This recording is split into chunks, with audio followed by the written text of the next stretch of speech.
The tavern fell silent when the feared prince slammed his silver cup on the table, demanding more wine as his drunken laughter cut through the smoke-filled hall. Cloaked in arrogance, he sprawled by the fire, his boots on the table, his eyes cold as steel, while villagers shrank under his gaze. But from behind the counter, a peasant girl stepped forward, her dress damp with work, her hands steady, her voice breaking the air like a blade. "No more wine tonight." Faces turned pale, hearts froze, for no one had ever dared deny him. And in that single moment of defiance, the night promised not just punishment, but a dangerous turn that could change both their fates forever. Before we begin this beautiful period romance story, tell me in the comments where you're listening from. I love knowing where you're joining me from. Rain rattled the shutters and ran in thin threads down the warped wood, tapping at the tavern like impatient fingers. Smoke from the hearth curled toward the thatch and seeped back, tasting of damp ash. The room was crowded and close. Rough benches pressed together, cloaks steamed. A wheel of coarse bread sat in the center of the trestle like a promise already broken. The innkeeper's daughter moved between elbows with a wooden cup and a mental tally, measuring what was left in the casks against what the winter would take. She knew the feel of the floor through her soles, every soft spot hidden under green rushes and dry chaff. She knew the rhythm of the place, the low murmur after market day, the laughter that tried too hard when someone had found a lucky hen's egg, the sharp silence that meant a quarrel would flare.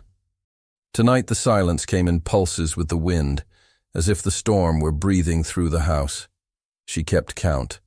2 measures of ale to the carter whose boots never left mud, 1 thin ladle of stew for the widow with the bad wrist, a cup of wine into the lordling's leftover jar, because he had paid for it before dusk and was not here to claim it.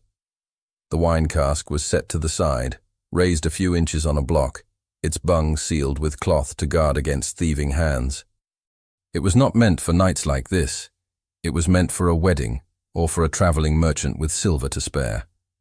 She watched it the way a shepherd watches the last hayrick. The cup in her hand was her measure and her shield.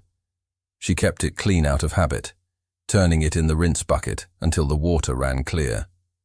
Hooves clattered on the yard stones, low voices, the clank of metal on metal, and the scrape of heavy boots drew near.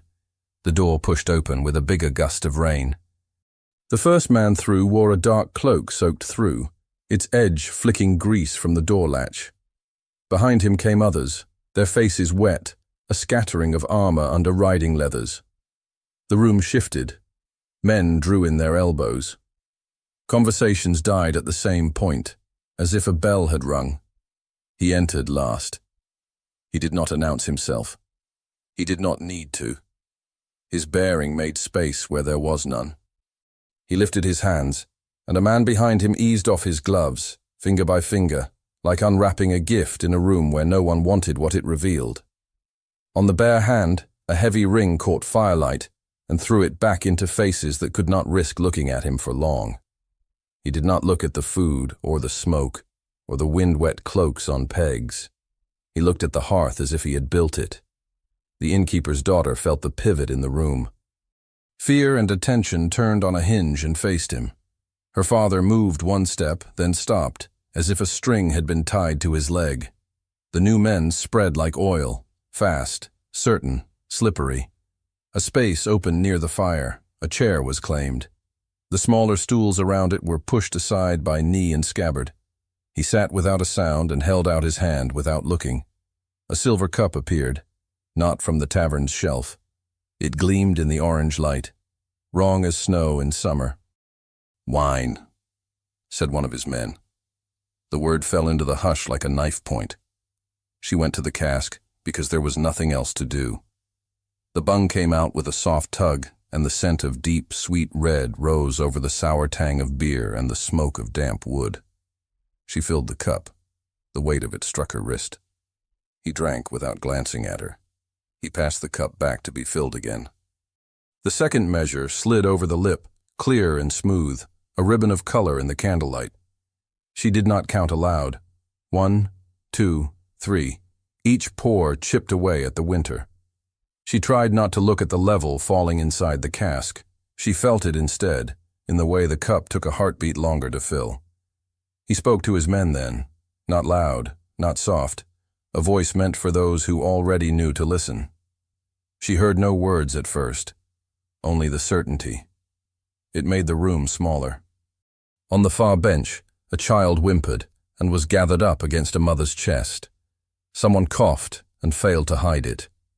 The innkeeper stood with both hands on the back of a chair as if it were a thing he could steady or lift. The girl moved through the press, the wooden cup in one hand, the silver in the other, like walking with two laws in her palms. Each time she poured, the silver caught the fire and threw it onto her wrist. By the fifth time, the weight of the cup told her what the sound of the wine did not. The cask was drawing down to its ghosts. "Another," someone near the hearth said, lazy as a cat. She glanced at the cask, because she could not help it. The wooden tap had a wet sheen and a hollow ring in its hollow heart. The cloth bung lay on the trestle like a lost tongue. She put the silver cup on the table and reached for the measure. A bench skidded. A laugh turned into a shove. The scrape of wood on wood set her teeth on edge. She lifted the wooden cup to brace herself. Her palms remembered her brother's hands teaching her how to check a cask by weight, not sound. The memory hurt like old rope burn. She reached for the tap and heard the storm find a new seam above them. He had been watching without seeming to. She felt it. The small hairs along her forearm lifted as if the air had changed. He did not speak again. He waited. The waiting was worse than command. The room gathered itself like a held breath. She lifted the bung. She thought of rice, of grain, of the small sack with the last handful set aside from the rats. She thought of how many cups were left versus how many days before the market wagon's return. She thought of her father's face when he counted what they owed after the taxman's visit and found his own fingers refusing to make the numbers lie. Her hand closed around the bung, and she pushed it home. "No more," she said. In the storm and the smoke, the words left her like a stone leaving a sling. No more wine tonight. The room froze. The sound that came from the cask was the quiet of a thing at rest. The silver cup, empty, waited on the table with its mouth open like a man waiting to be fed. Someone swore and then swallowed the word. The child's small hiccup snapped off. The wind chose that moment to slap the wall with a wet hand, and then there was only breathing. At the fire, his head turned toward her as if pulled on a chain. He did not raise his voice.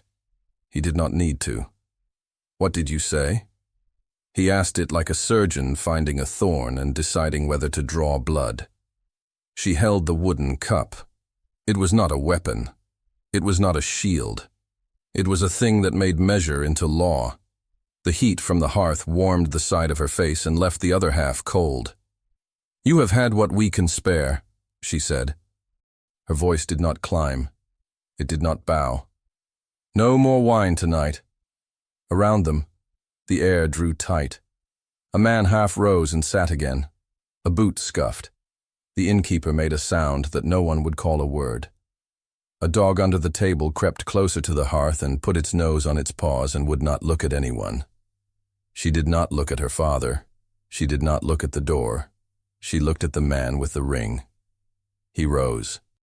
He did it as if gravity had asked his permission first. His men shifted with him, a ripple rolling through a pond crowded with reeds. He did not slam the chair back. He let it stay where it was. He took one step, then another, and each one found a floorboard that did not squeal. The silence was so complete she could hear the cloth of his cloak move against its own weight. She could taste her own fear, copper and stale. It did not shame her. It told her she was alive. The cup in her hand was suddenly rough. Splinters she had sanded a dozen times were crisp against her skin again. If she put it down now and lifted the silver instead, the night would move again and end with the cask empty and a room full of men who would forget her by morning. If she held it, she would be remembered for the wrong thing. "Daughter," the innkeeper said, barely moving his lips. She did not answer.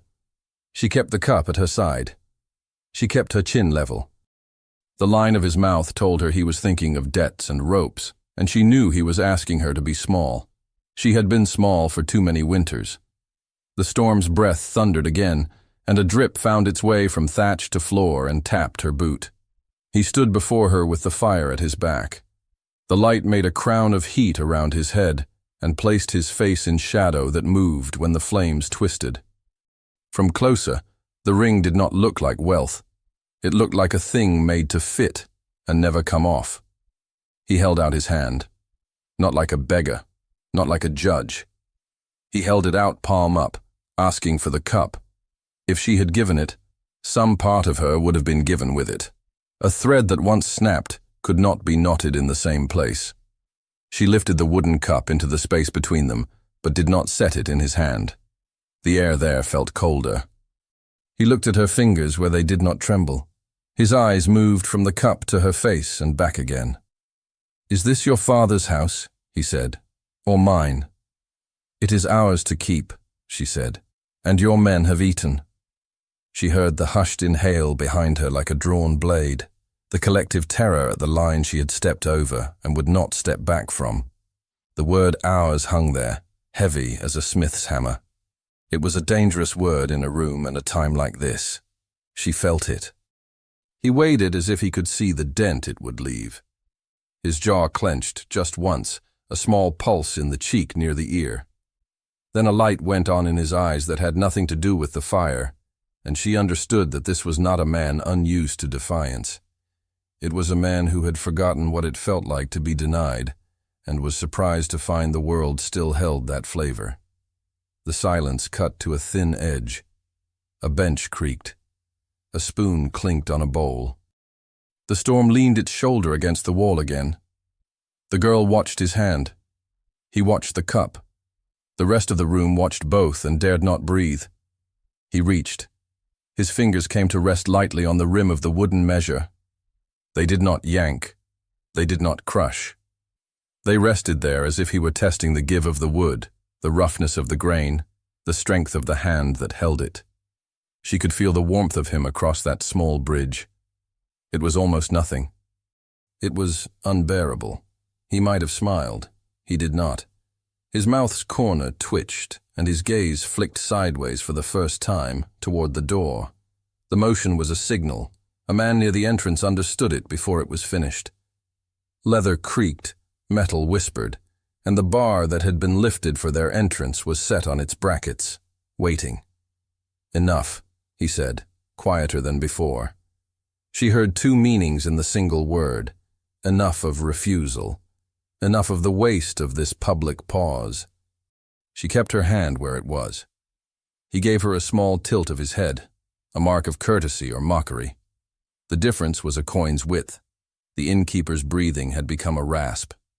He took a step and stopped when a guard's palm turned toward him, not threatening, only a reminder. The men who had come with the prince formed without effort the shape of a circle that had only one opening. That opening was between him and her. It was not a place for the innkeeper to stand. "Daughter," the innkeeper said again, louder, "do not—" Her father's voice broke. Not from age, not from fear. From the simple failure of sound when a man says a thing he knows will not change the next thing that happens. His eyes were on her hands. The rest of him was already later, already imagining what would follow. She would not follow him there. She would stay in this moment because it was the only place where choice existed. The man at the door shifted his feet and ran his fingers along the bar, as if to wipe rain from it. A soldier near the hearth adjusted his stance to keep his back from feeling the heat too long. Another leaned his shoulder to the shutter and pressed it tight. The storm's voice dropped to a hum as the wood set against wood. The room made itself small and kept the weather out and the people in. She could smell his cloak now. Not the perfume of a court, not that. Horse and wet wool, and a bitter herb crushed under heel.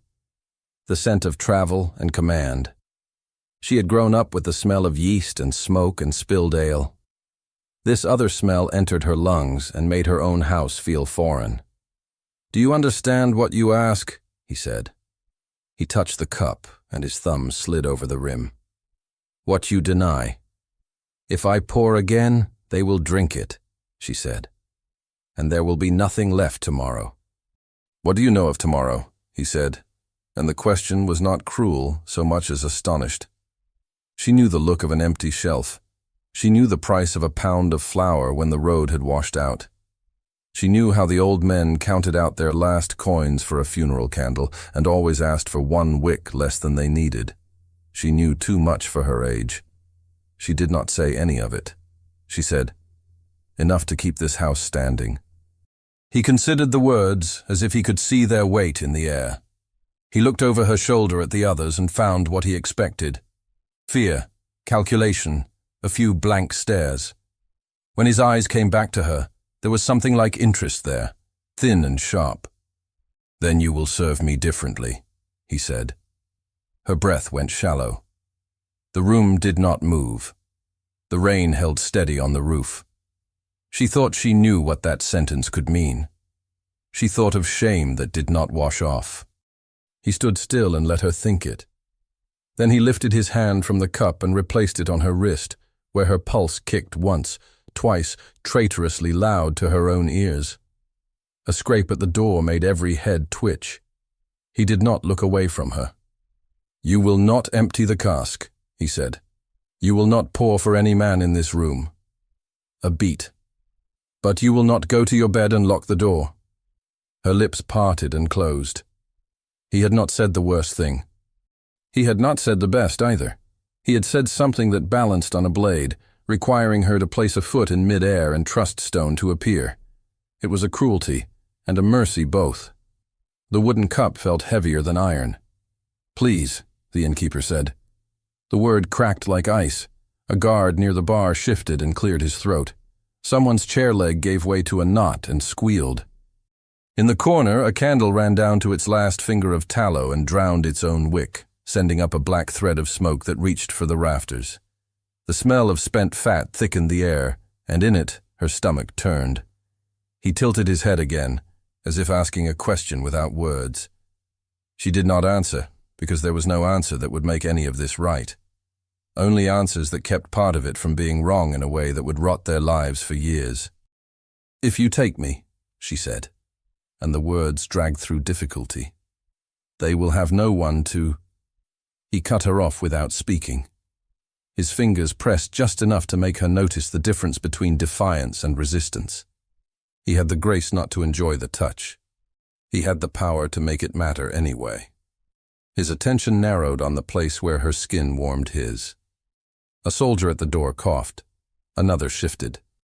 The sound of the wind changed, as if the night had turned its face to listen. He moved his eyes to the side again, and with that small permission, the man at the door set his hands to the heavy bar. In the long beat before wood met iron, the girl's gaze flicked once to the faces around the room. She saw the widow with the bad wrist press her lips against her knuckles to keep from crying out. She saw the boy who carried Pete to the hearth every day stare at the floor and will himself invisible. She saw her father swallow and pull himself up straight, as if the string holding him had been tied higher. Her attention returned to the man in front of her. He looked down at the wooden measure and then up into her face. She saw in him something she did not want to see. Not just anger, not just pride, but a question he had never let anyone answer. He moved his hand. The bar fell into its iron cradle with a quiet, efficient thud as his fingers reached to close on her wrist. The tavern was sealed, the bar across the door humming with finality, and every pair of eyes turned toward the place where his hand wrapped around her wrist. The heat of the hearth pressed against their backs, but the chill of the moment ran deeper than any draft. Her pulse stammered beneath his fingers. His grip was not cruel, but it was unyielding. He was not taking a prisoner, not yet. He was making a point. She could feel that truth in the measured pressure, in the silence that followed it. "Do you believe me harmless?" he asked, his voice low enough that the nearest villagers leaned in without realizing it. She raised her chin, though the fire stung her eyes. "I believe you dangerous when you drink what we cannot give." Something shifted in his expression, half disbelief, half reluctant interest. Behind him, his men stiffened at the boldness, waiting for the crack of temper they knew so well. But the crack did not come. Instead, he released her wrist and claimed the wooden cup from her hand. He turned it in the light, studying the grooves worn into its rim by years of use. The smile that touched his mouth was quick, sharp, and gone. "This cup holds more defiance than most men I have met at court," he said. Then he raised his voice. "But pride has a cost." The steward at his shoulder cleared his throat. "My lord, the penalty—" "Silence," the prince said without looking at him. "The penalty is mine to name." The villagers pressed back against the walls, shoulders brushing plaster and timber. Ellen stood rooted to the rushes, her palms open, emptied of both cups. "What will you take from us?" her father asked, his voice breaking against the weight of the hall. The prince looked to the casks, to the hanging meats, to the modest bundles stored on the shelves. He might have ordered all of it carried out into the mud. He might have claimed the tavern itself under royal right. Instead, he turned his gaze back to the girl. "Not your stores," he said. "Not your roof." Relief rippled, short-lived before he finished. "I will take her." The room erupted, not with shouts, but with gasps choked down into silence. The innkeeper stumbled forward until the nearest soldier planted a hand on his chest and held him fast. "You cannot," he rasped. "She is my blood." The prince's eyes were like flint. "Then pray I value it more than I value your cask." Ellen swallowed hard, throat dry, but her voice carried. "I will not go as spoil." His gaze snapped back to her, and for a heartbeat they stood locked, the tavern watching as if time itself waited for the answer. His lips curved with a dangerous patience. "Then go as recompense," he said. "Your hand emptied my cup before my men, and before my men it must be answered. You will serve at my hall until I decide the debt is done." The words settled heavy. The villagers saw ruin in them, even if he had not demanded her body or her house. To be taken from home by force was no small thing. To be carried to the castle was a kind of death. Ellen's father tried again, desperate. "My lord, take coin instead. Take the pig, the wagon." "No." The single word cut him clean. The captain stepped forward with a heavy cloak, its edges soaked from the rain outside. Two guards moved to her side, not brutal, but insistent. One touched her elbow. The other shifted his stance to block her retreat. She turned to her father. His face looked older than it had that morning, lined deep by fear and helpless rage. He shook his head once, pleading without words. Her breath caught. She had spoken because silence would have stolen everything. Now her words had stolen her instead. She let the guards guide her toward the door. The bar was lifted. Cold night air swept in with the rain. Torches hissed in the damp, casting the yard in uncertain orange light. The men mounted swiftly, horses stamping, bits ringing. She was placed on a spare mount, the cloak thrown over her shoulders. The leather was too stiff, the saddle too high, and she gripped the pommel to keep her balance. Flanking guards closed in, their torches throwing shadows over her face. The prince mounted last. His horse, black and restless, stamped once and fell into place at her side. He did not look at her. He looked forward, the line of his jaw tight as stone. The tavern door slammed behind them, leaving her father and the village locked in silence. The only sound was the wet rhythm of hooves as the party pulled onto the road. The night was deep and sodden. Rain had eased to a mist, clinging to cloaks and dripping from bridles. The road wound between hedges, their branches clawing at riders' sleeves. Mud sucked at hooves, splattering up onto wool and leather. Ellen's hands ached from holding the saddle pommel, but she would not ask for help. She fixed her eyes on the road ahead, lit only by the two torches carried at the front. Now and again, she felt the prince's gaze flicker to her, but when she turned, his face was angled away, unreadable. After an hour, the village was long gone behind them. The tavern's glow vanished. Only the dark fields stretched outward, punctuated by the pale glimmer of farmhouses shuttered tight. A dog barked once in the distance and fell silent. Her voice, when she finally spoke, was quiet but steady. If your purpose was humiliation, you had it in the tavern. Why drag me further? His reply came after a pause, cold as the rain. Because humiliation fades. Service teaches longer.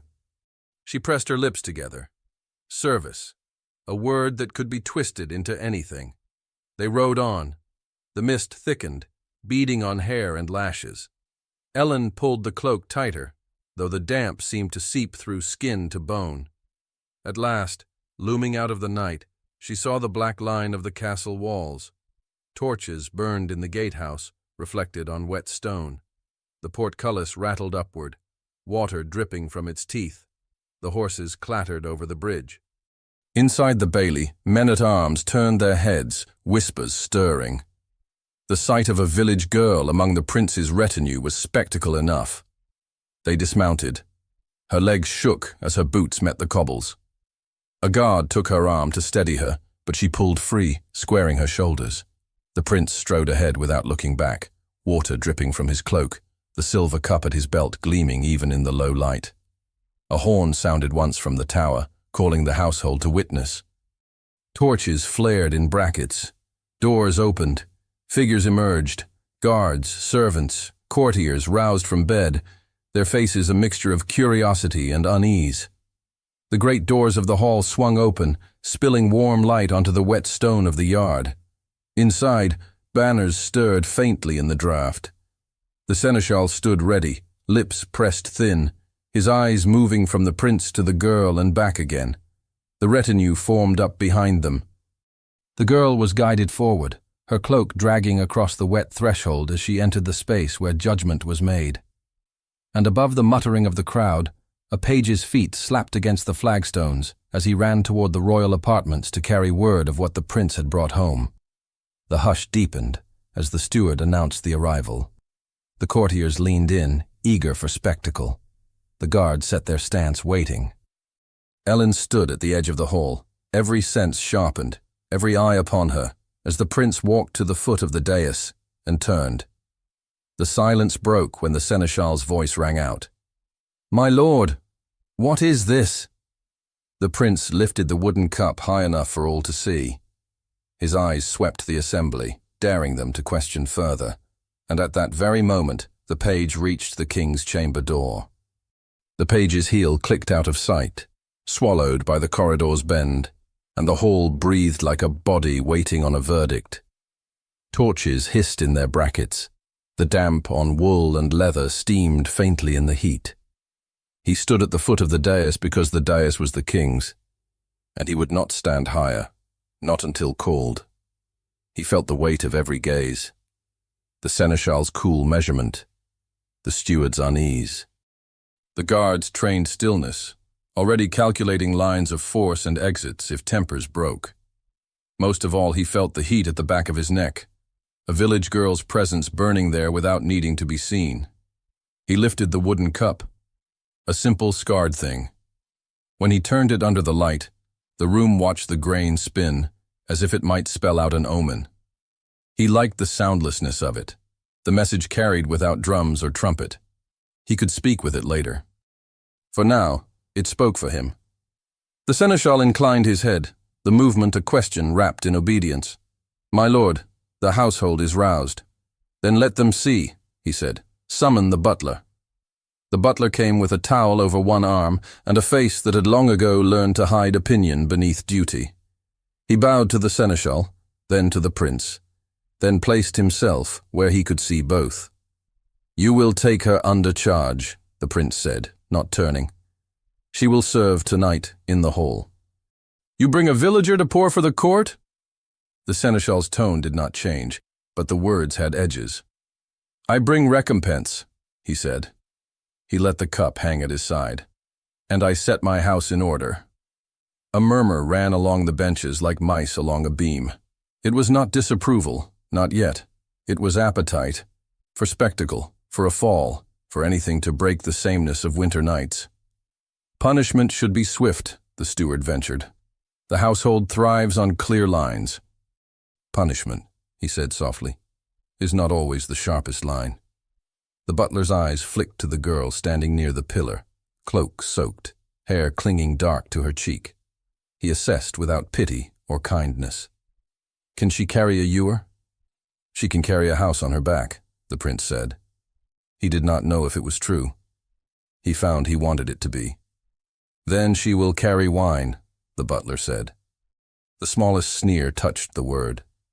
Not for me, the prince said, and that turned heads. A pause, thin as a blade. It cut across the seneschal's practiced calm and the steward's neat categories. You refuse to be served, the seneschal began. I refuse to be served tonight as if nothing happened, he said. He raised the wooden cup again. If there is a measure poured, it answers to this. Another murmur. A guard's boot scraped on stone. He felt the pressure build in the room the way a man feels a horse gather under him. Fine. Let it build. He would ride it. Set the trestles, he said. Wake the kitchen. Light every brazier in this hall. At this hour, the steward said before he could help himself. At this hour, he said. We wait for the king in readiness, not hunger. He did not add what everyone knew. Waiting hungry bred fear. Waiting with meat and heat bred boldness. He needed the second more than the first. The butler inclined his head to the nearest pages. A quick flurry of activity followed. Boys running, shoulders braced under the weight of trestles dragged from the walls, rushes kicked into place, the smell of new straw rising. A brazier sparked, then caught. The hall brightened, shadows jumping up the painted saints and crest beasts marching along the walls. He glanced once toward the pillar. She had not moved. The cloak sat wrong on her shoulders. The torchlight made her look carved from damp oak, the same stubborn grain running through. He found the faintest itch under his skin, appetite's cousin, curiosity's sharper twin.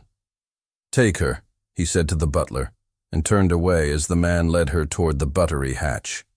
He had a dozen other things to place.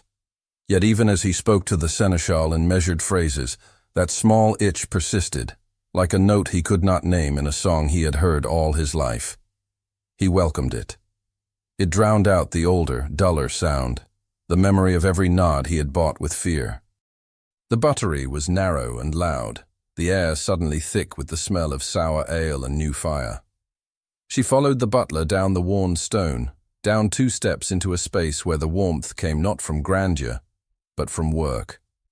Kegs squatted like old men. A cask of wine stood taller and prouder, its hoops dark with age, its tap clean. Hang the cloak, the butler said. No drips on the flagstones. She unpinned the cloak, shaking out rain, and hung it on a peg. Her dress clung damp to her. She pushed back the hair that stuck to her face, aware that her hand shook.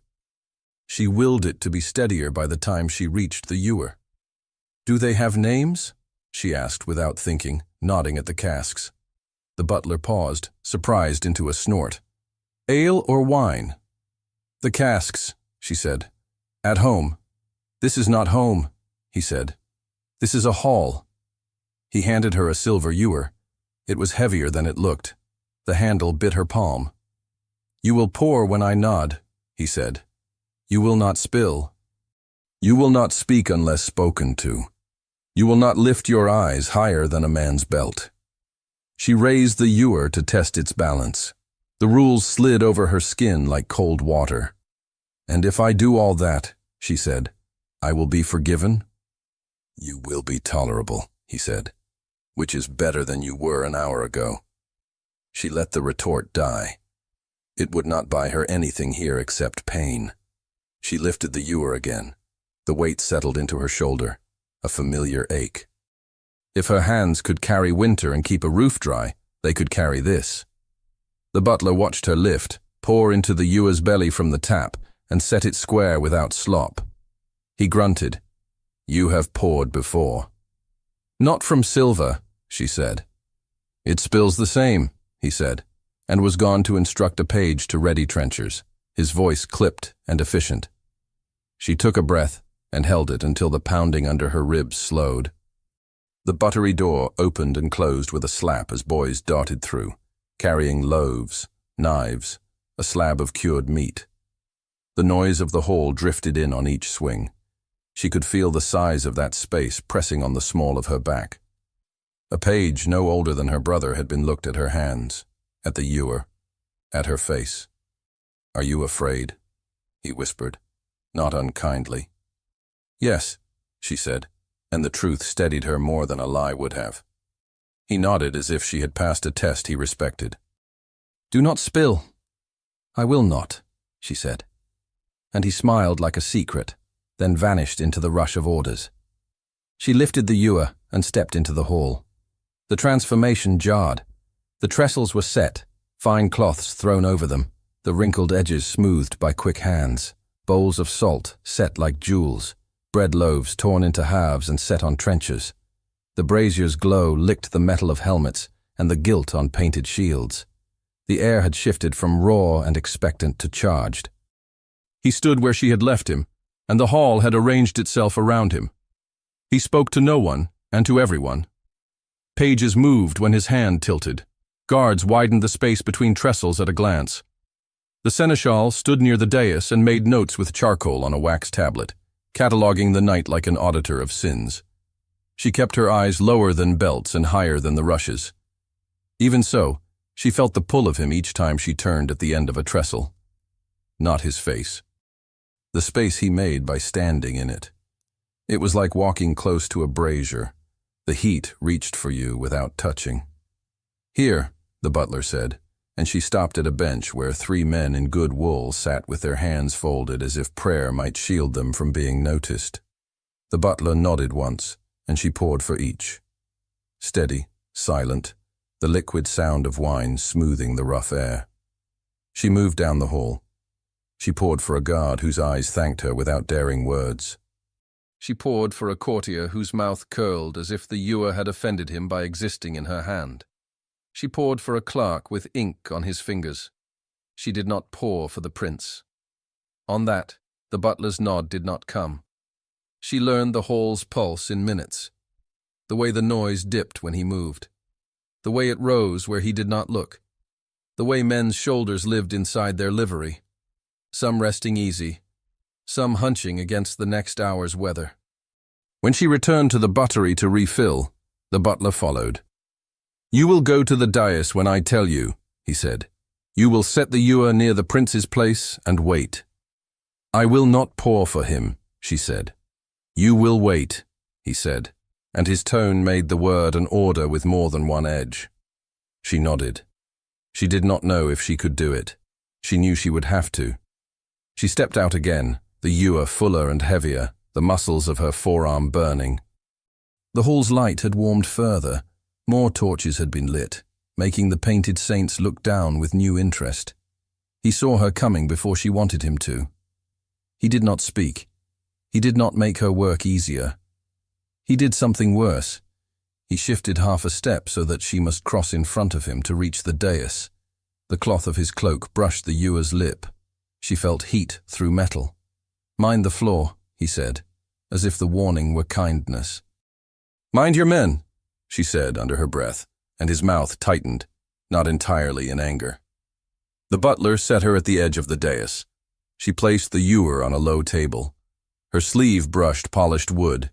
She stood with her hands folded, her shoulders square, the back of her neck prickling with the awareness of every eye on her. He approached his place. This close, she could see the tiny scar at his wrist where a hawk's talon had once struck. She looked away before he could call it staring. "It seems," he said, conversational to the air, "that for some, a cup is not a cup but a law." She watched the ewer. "For some, a cup is a mirror." He heard that. She could tell by the slight intake of breath from someone behind him. Someone who appreciated a retort where it did not belong. His head tilted. She felt the weight of his attention like a hand between her shoulder blades. "Pour for the hall," he said to the butler, not to her. "Serve them. Leave me." "As you say," the butler said, but his glance slid to her for a heartbeat. He knew a test when he saw one. The hall filled with small noises. Knives rasped against whetstones and then against bread crusts. A ladle dipped into pottage in the kitchen. The brazier's coals settled with a sigh, and threaded through it, the room's first soft threads spun out of what they were watching without words to hold it yet. She poured again. The ewer grew lighter, her arm less numb and more capable, as if it had remembered its own strength. The rhythm steadied her. She did not look at him. That was its own defiance. "More meat," someone called, greedy. The steward signaled, and a platter passed in. Night had taught the kitchen to always have something ready. The smell of roasted fat curled into hungry places and soothed them. And then the sound they had all been measuring themselves against arrived, bootsteps from the corridor. Not many. Not hurried. The kind of measured tread that made any room remember who owned it. The seneschal stepped back from the dais. Guards' postures sharpened almost without moving. Heads turned like flowers following sun. She went still. The ewer hung from her hand. He did not look at her. His eyes went to the doors. They opened not with a crash, but with a sound like a book being laid down flat upon a table. Quiet. Final. The king entered. Age had carved him lean, but authority made him taller than his bones. A handful of officers flanked him. No trumpets, no cloak train, simply his presence, drawing obedience up from the floor itself. He took in the hall with one sweep. The trestles set, the brazier's heat, the faces turned toward him, the prince standing not on the dais. His gaze snagged where it was meant to, a village girl with a silver ewer, a wooden cup in the prince's hand, a pattern wrong enough to be an insult. He moved to the first step of the dais and did not climb. One hand rested on the carved arm of the king's chair. He did not sit. He did not need to. "Explain," he said. The seneschal opened his mouth. The prince spoke first. "There was an abuse," he said. "I ended it. By bringing it into my hall." The king's eyebrows barely climbed, and it was as good as laughter, stripped of mirth. "To be ended where it began," the prince said. He lifted the wooden cup, as if stating a case in court. The king's gaze dropped to the cup. A small tick tightened his jaw. "Do you mock me with a toy?" "This," the prince said, "is the measure my men forgot. I remind them." The king's attention flicked to the girl. She felt it like a cold wind. "What is your name?" he asked. She swallowed. "Ellen, sire." "Whose blood are you?" "An innkeeper's," she said, "and my own." A few heads turned at that. He saw them. He let the flicker run along the benches and die. "You refuse to pour," he said, not asking. "Yes," she said. "Why?" She met his gaze because she could not survive bowing to two men at once. Because there was not enough for the winter. His eyes held hers and made her feel seen the way a tax ledger is seen. "Your roof is not my concern," he said. "Order is." The prince's mouth tightened. "Order does not drink a village dry." The king's head turned slowly, and old trees creak.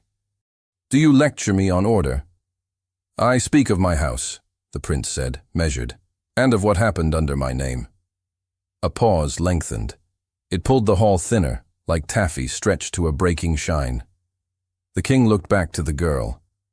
"You stand in my hall with a silver ewer, because my son brought you here. You will set it down. You will take the wooden cup. You will stand on the edge of the dais and wait without moving." She did as he said. The wood felt truer in her palm than the silver had. She mounted the lowest step, the line between rushes and carved oak stark at the toes of her boots. The whole hall watched the way her breath moved the fine hairs near her ear. The butler closed his own mouth on what could have been a protest. The seneschal's stylus paused on wax. The king turned to the prince. "You sought to teach your men." "Yes," the prince said. "Then learn first," the king said. "Learn that your temper is not policy." He took a step up, then another, and then turned back, still not sitting. His voice traveled easily without force. "The hall will eat, it will drink, It will wait, and then judgment will be made. The order rearranged the night. Pages leaped to serve. The butler breathed again and shifted his nods. The steward sent a boy to the kitchen with a nod of meat and bread. The guards relaxed one notch. Ellen stood where commanded. The wooden cup warmed in her hand. It felt like an oath pressed into her palm. And while the hall moved in obedience, the prince moved the way he always did, almost not at all, so that people forgot he was a blade. He took his place at the lower table to the right, leaving the high space empty for the king to fill when he chose. It changed the current. Men who would have spoken into his ear now had to cross a distance to do it. Many chose not to. He watched Ellen instead, and she felt it like a brand. The first trenchers reached the tables. Stew and bread set hunger at bay. The noise rose as appetite did the king's bidding. Bowed heads over bowls, carefully measured laughter, knives cutting meat, spoons scraping pottage. The butler nodded at her. She moved with the wooden cup, not pouring, only standing ready as if that fact alone could balance the earlier refusal. She felt like a declaration with legs. She stopped near his place.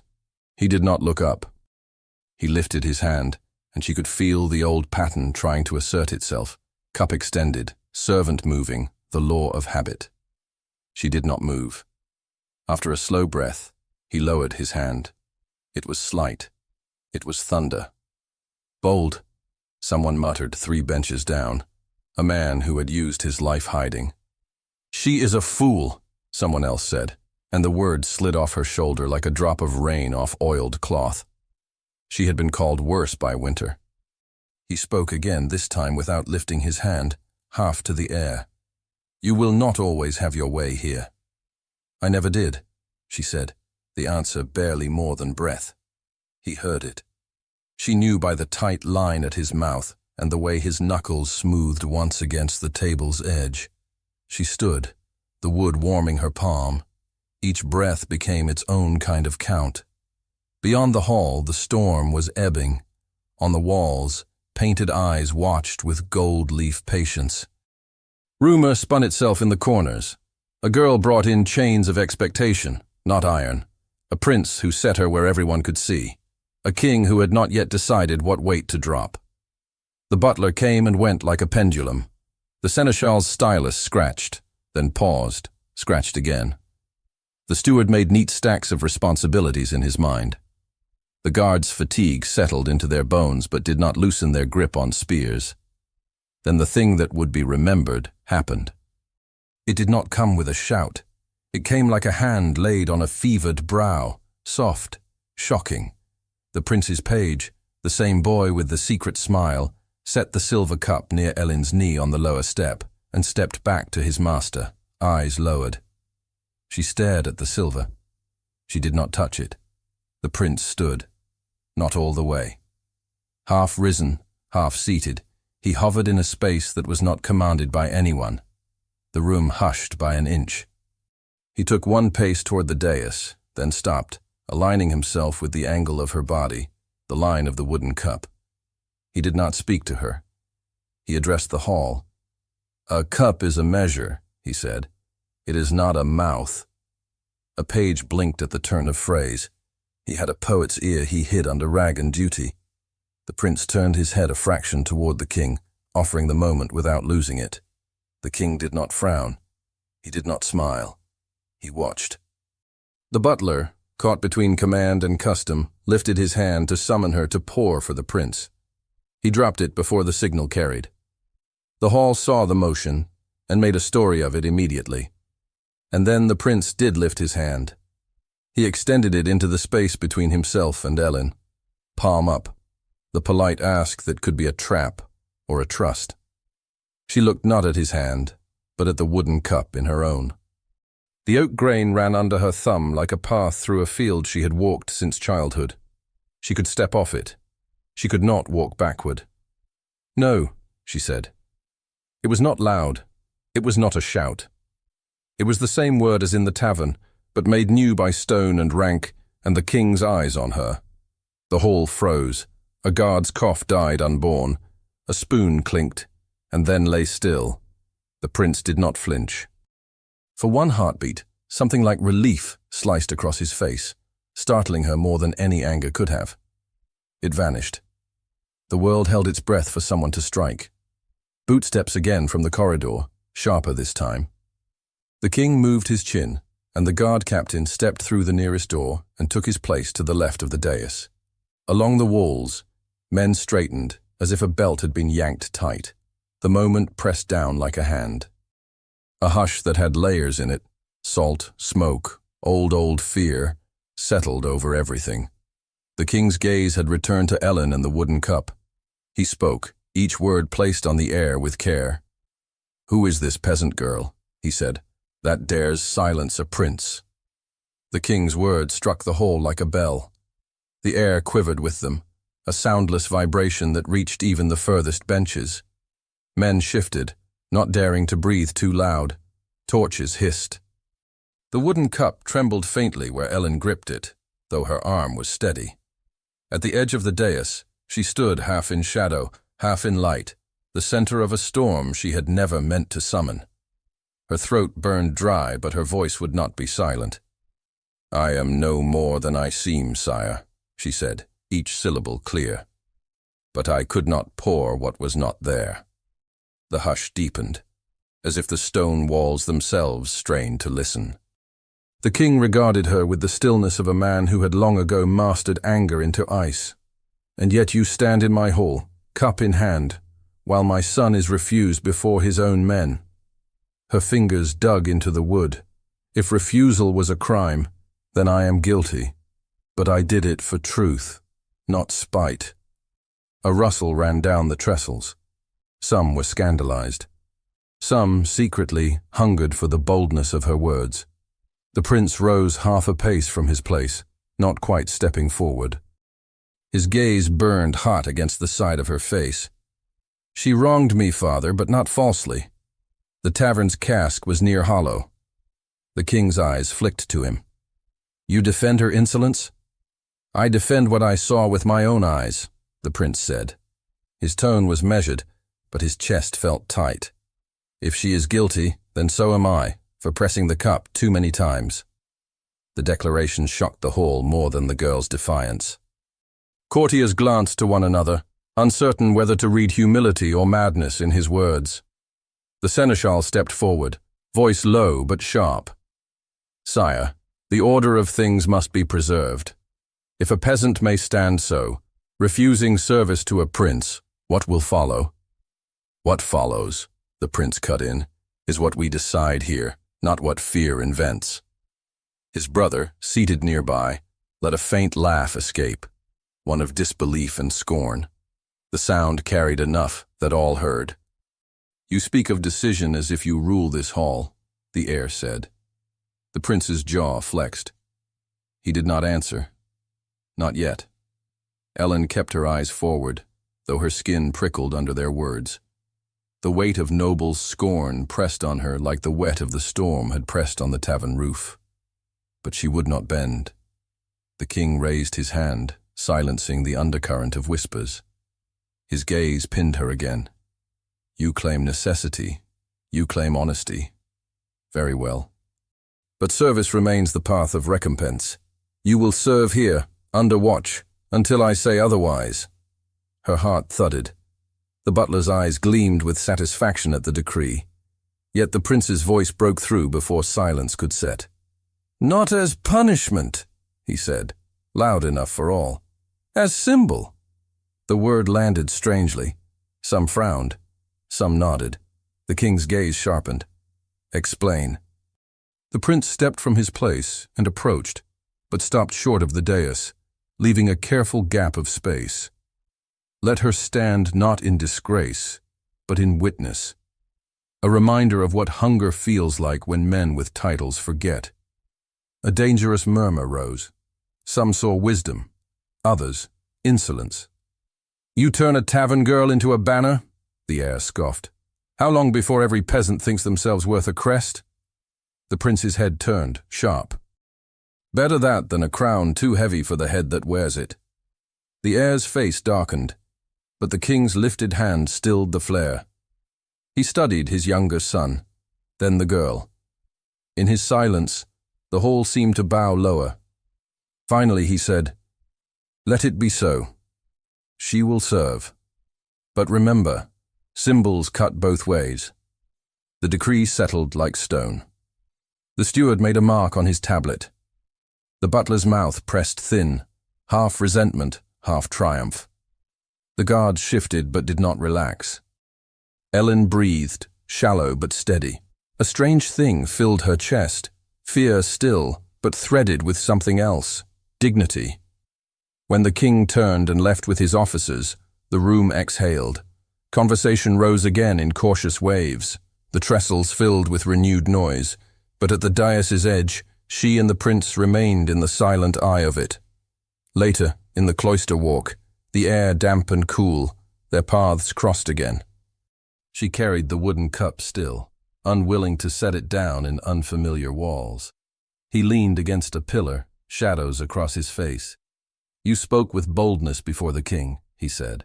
Her hand tightened around the cup. "I spoke as I must. If I lied, I would have shamed myself more than I shamed you." His mouth tilted, almost a smile, but not. Few would risk shame for truth. She looked at him, the torchlight catching his cheekbone. "And you, my lord? Did you defend me for truth or for pride?" The question hung between them, sharp. His eyes flickered, and for the first time that night, his silence seemed bare, not armored. Before he could answer, the butler's voice carried from the far end of the walk, calling her name. She turned away, cloak brushing stone, leaving him staring after her with the weight of words unsaid. The night stretched on. Orders were given, writs drafted, arrangements made. By dusk the next day, she was sent back toward her village, guards at her side, the king's seal pressed into parchment that promised protection. The wooden cup rode in her satchel. At the castle gate, he stood above on the battlements, watching as she crossed the bridge. The storm had broken. The air smelled of wet earth and ash. She did not look back. Not once. He remained until the line of her cloak was lost against the road. And though the court bustled behind him with gossip and judgments, he felt only the silence of the space she had left. He closed his hand over the cold stone of the wall and whispered to himself, unheard by any, "No one has ever said no to me twice." The words lingered, low as thunder, as he turned away. Dawn had not yet cut the sky when the road unwound before her again. The escort rode with their cloaks pulled tight, the iron of their buckles dull with yesterday's rain. Ellen held the satchel against her hip with one hand, the other steady on the saddle's pommel. The wooden cup inside the satchel knocked softly with each step of the horse, a heartbeat she could not quiet. She did not look back toward the castle. The gate's shadow had swallowed her long before, and the world had narrowed to hedgerow and mud and the pale breath of horses. The guards spoke little. When they did, they lowered their voices as if the road itself listened. They reached the village as dusk bled into evening. Smoke rose from low roofs, blue and thin. The tavern's door stood shut, lamplight seeping through the cracks, as if the house were holding its breath. Her father was a dark shape in the yard before the men at arms could call, his hands twisting in his apron, knuckles white. "Daughter," he said, and the word was a prayer and a warning both. She slid from the saddle stiffly. The ground tilted under her boots and righted. "I am here," she said, and she did not hide the roughness in her voice. "I am brought under writ, not chain." The captain of the escort raised a hand, and the yard stilled. He pulled a roll of parchment from his pouch and held it aloft. The green wax seal caught the lamplight. "By the king's grace," the captain said. "Hear the words." He broke the seal and read, not loudly, not softly, but with the even tone of a man who knew the power belonged not to him but to the seal. The village would be exempt from certain fees this season. No retinue could seize stores without written cause. No man or woman of this household could be pressed into service without writ. A murmur ran through the small crowd gathered by the door. The reeve pushed forward, hat in hand, eyes flicking from seal to face. He was not a friend, not an enemy. He was the ledger, made man. "Is it so?"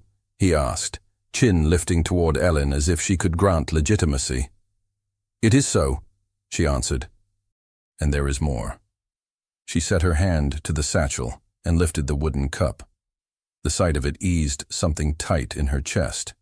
She held it high enough for those nearest to see the familiar grain. Her father exhaled. He reached out, as if to touch the rim, then stopped, reverent. "Bring it inside," he said, his voice hollow with relief. "Hang it where it belongs." The crowds parted. The tavern's door opened to the breath of warmer air. Rushes had been changed. The hearth sent a steady glow across the low ceiling. Ellen stepped through the threshold and crossed to the peg behind the bar. Her hand hesitated in the air for a heartbeat. Then she set the cup on its hook. It hung there, the small weight of a promise made visible. "Will he come?" someone whispered behind her. She turned. Faces hovered in the dim. The widow with the bad wrist, the peat boy, 2 farmhands, the priest with his thin mouth, the reeve. Fear still sat in their bodies, but it had loosened its grip. Hope was a timid creature, but it had thrust its nose into the room. "At first light," she said, "with wagons." The priest cleared his throat, cautious. "Let us not blaspheme the dawn with too much expectation." But his eyes betrayed him. They were hungry. The guards ate stew by the hearth and bedded down in the corner by turns. The room settled into the deep kind of quiet that welcomes sleep but does not trust it. Ellen sat where she always sat at the end of a long day, with her hands wrapped around a simple cup of warm water, steam curling into her face like a blessing. Her father sat opposite and found his gaze tugged always to the peg. "I thought I had lost you," he said, little more than breath. "You almost did," she answered, unable to soften it. "But not to shame." He nodded once, grief and pride fighting under his skin. "What will he take in return?" "I do not know," she said. He asked for service and returned with judgment. He promised more by dawn. "Do you trust him?" She pressed her lips together. The fire popped softly. "I trust what he did when he could have done worse." Her father's eyes shone. "And if he asks for—" "He will not," she said, and in her own voice she heard not certainty but decision. "If he does, he will hear no again." They sat with that. It warmed them more than the fire did. He nodded. He looked older and lighter at the same time. When sleep came, it did not come with dreams. It came with the simple blankness of a body that had outrun a storm and needed to lie down in the dry. The first light of morning came slowly, gray drawn across the thatch. Ellen woke to the sound of hooves on wet road and the creak of heavy loads. She splashed her face with cold water and pulled her cloak close. In the yard, villagers were already gathering, pulled by the news as surely as by the sound. The wagons rolled into view one by one, wooden wheels wet to the hub, axles complaining.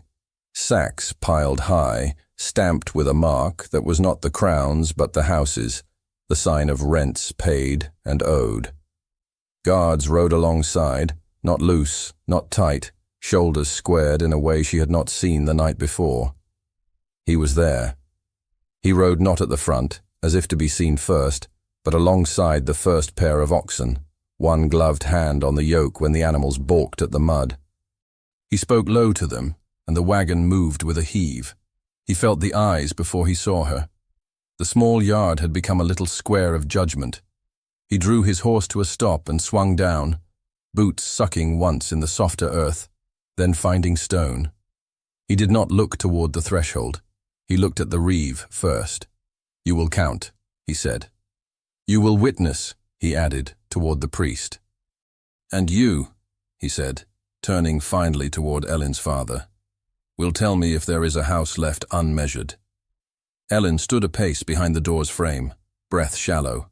Her fingers pressed to the latch as if that small contact could hold the world where she had placed it. "Measure," the Reeve said, the word sudden in his mouth.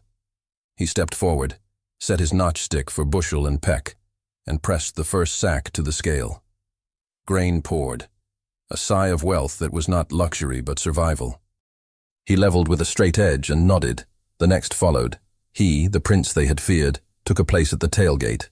He heaved sacks down with the carter, his hands dirtying without remark. He did not make a show of it. He simply worked.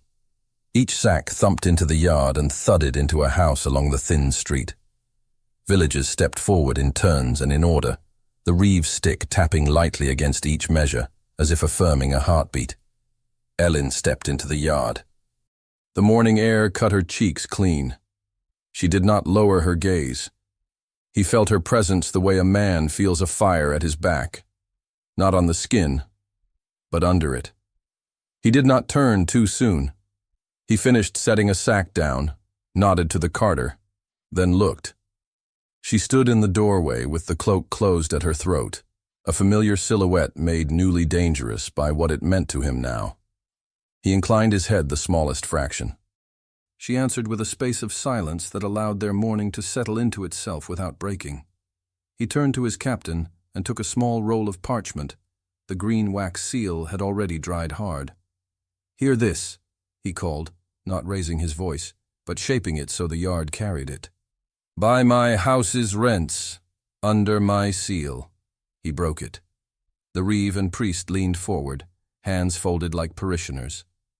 "This tavern is remitted toll on the road to market through Harvest End. Grain for a charity ale will be supplied each month through the same season, under the priest's keeping and the Reeve's count. No man of my retinue will press service here without writ.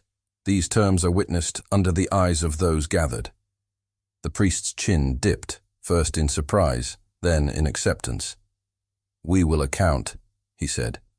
It was not flattery. It was an agreement. The Reeve licked his thumb, blinking fast, and touched the seal as if testing the truth of it. "I witness," he said, voice steadier than his fingers. Ellen's father let out a breath he had been holding since the bar fell on the tavern door. He wiped at his face with the heel of his hand, unashamed of the wet there. The widow with the bad wrist covered her mouth and then dropped her hand, a sound escaping she would later call laughter and not weeping. He turned to Ellen. She met him halfway, cheeks flushed by the cold, and by something he had not earned and wanted to. He reached for his silver cup at his belt, then stopped in the motion and unhooked it, laying it on the tavern sill as if laying aside a right. He held out his empty hands. "Will you lend me measure?" he asked. She knew the language under the language. Her fingers moved to the peg without needing her eyes to guide them. She took down the wooden cup. It was clean. It was just a cup. It was more than that, because they had made it so. She placed it in his palms. "Do not spill," she said, softer than she had intended. He almost smiled. "Teach me." He lifted the cup and turned to the gathered faces. No one spoke. The morning held its breath. He did not mount the steps of the tavern, not even to be seen better. He stayed on the ground, boots muddy, cloak spattered. He raised the cup no higher than his heart. "For those I called mine," he said, "I forgot what I owed. See me remember." He drank. The wooden rim touched his mouth.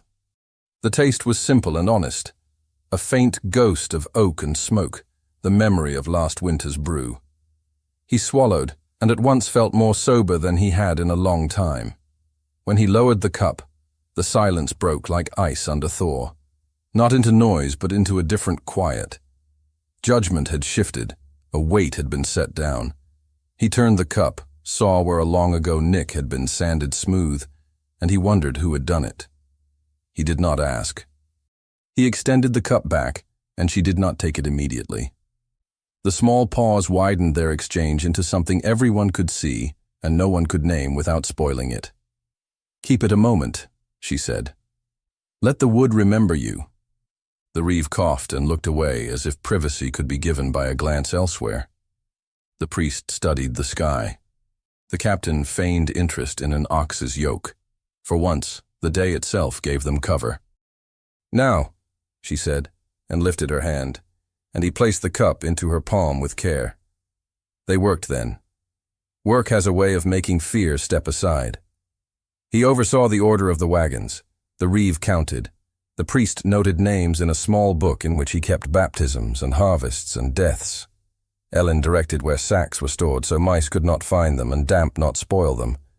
The guards set their shoulders to help, and the villagers did not flinch when they passed close. At one point, a strap slipped from an old woman's bundle. The prince's hand was there before the weight hit earth. He tightened the leather and nodded to her.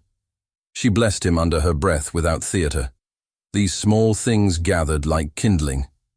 The yard thinned as the wagons emptied, and the sacks found corners and shelves. The smell of grain filled the air, warm and dusty. The tavern door opened and closed, the hinge complaining in the old way that made even the children smile with relief at a familiar sound. When the last bushel had been levelled, and the reeve had named it fair, the prince turned in a slow circle and saw not fear, not quite gratitude, but the beginning of a thing like trust. It humbled him in a way kneeling had not. He did one more thing. He lifted the silver cup from the sill and set it on the tavern shelf, not to be used, but to sit there as a reminder that the day had rewritten some small law. "Let this not be lifted," he said, "for a month." The priest raised an eyebrow, then nodded. It was not liturgy. It was a vow all the same. Inside, the hearth had been piled high in honor of the morning's labors. Someone, bolder than yesterday, set a whistle to his lips and coaxed a simple tune, the kind that circles a room without breaking it. The captain caught the eye of his men and nodded, and they let their shoulders loosen, swords at their sides not clattering like threats but resting like tools. He paused at the threshold, suddenly uncertain. Power had always made rooms open for him. This room held still, waiting to see which man he would be when he stepped in. Ellen stood by the bar with her hands on the wooden cup. She looked up. Their eyes met across the worn boards and the ordinary tables, and the distance between them felt like a shape the room had been asked to hold all along. "You could take the seat by the fire," she said. "As a guest." "As a guest," he echoed, tasting the word. He crossed the room and stopped a pace from the hearth. He did not sit until the innkeeper, until her father, gestured to the chair with a small, courtly incline that would have looked out of place anywhere else and fit perfectly here. He sat. The sound in the room altered. It became human again. The captain accepted a bowl of stew. The reeve stood with the priest, the two men watching as if to mark when humility became habit. Children crept closer, and then fled when he glanced their way, only to creep closer again. Ellen approached with the wooden cup and another like it. She set one before him, then the other before herself across the small stretch of table. It looked like nothing. It was everything. He put his hand on the table, palm up, the way he had in the hall, but softer.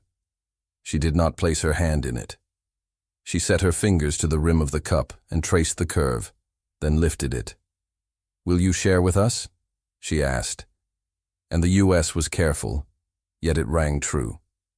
"I will," he said, and the promise landed between them without weight, which is how a true thing sits.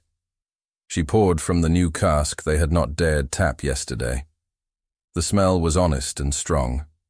She raised her cup a little, not high enough to be a show, just enough that their two circles of wood framed the space between their faces for a heartbeat and brought the world to a pause. "To winter," she said. "May it be kinder." "To winter," he answered. "May we deserve its kindness." Their eyes held. It was not a courtly gaze, not a tavern glance. It was a recognition. He swallowed what rose in his throat and drank. So did she. The room moved again around them, as rooms must. When the cup came back to the table, his hand found the edge of hers without meaning to. Skin met skin for a bare moment. It burned. They both felt it. They didn't look away. The romance lay not in the touch itself, but in that refusal to pretend it had not happened. "Your men will speak of this," she said, half a smile touching the corner of her mouth. "Let them," he said. "Let them learn a new story." Her father approached with a loaf and a knife. He set it down, nodded to the prince with a respect born not of fear, but of the morning, and retreated. It felt like a blessing. They ate. They spoke more by choosing what not to say than by the words themselves. She told him quietly how winter had stripped more than larders. He told her, not boasting, how he would make amends where he had gone too far. Their sentences were short. Their silence was rich. It was conversation as a craft, not a display. Outside, clouds slid away from the sun. Light spilled across the yard and into the doorway like a shy guest. The whistle's tune rose and fell and found a second voice. Laughter started small and grew as if the room had remembered where it had put it down. He looked around and felt, for the first time in longer than he could name, like a smaller man in a larger good. It did not diminish him. It made him right-sized. He turned back to her and found she was watching him with a steadiness that did not flatter and did not condemn. It measured. He held her gaze and let himself be measured. "What am I to you now?" he asked, foolish enough to want to hear her answer. Her eyes softened at the edges. A man who listened. He could have flown on that. He kept his seat instead. He reached for the wooden cup again and paused, waiting. She pushed it nearer with the back of her fingers, her touch grazing his, the heat of the hearth settling into the space below her collarbone and spreading slow. The whistle held a final note and let it go. The room answered with contented noise. The reeve and the priest exchanged a look that was almost a smile. The captain told a short story to a boy with a missing tooth and did not make himself the hero in it. The prince lifted the cup and tilted it, then handed it to Ellen. She set it between them. They drew closer by an inch, then another, in a simple gravity that did not demand and did not ask leave. It felt inevitable and earned. No vow was spoken. None was needed. The morning had been a vow. He looked at her mouth. He did not reach for it. He reached for the space beside it, the place where warmth gathers when a person smiles and does not show it. "Thank you," he said. "For what?" she asked, baffled and moved. "For saying no," he said, "and for saying yes today." Her throat tightened. She breathed through it, found ground under her feet, and lifted the cup one more time. He covered her hand with his for the beat it took to steady it. They drank. The wooden rim pressed both their lips in the same moment. Outside, the road took the wagon's tracks and made them part of itself. Inside, the tavern breathed in and out with the comfort of a living thing.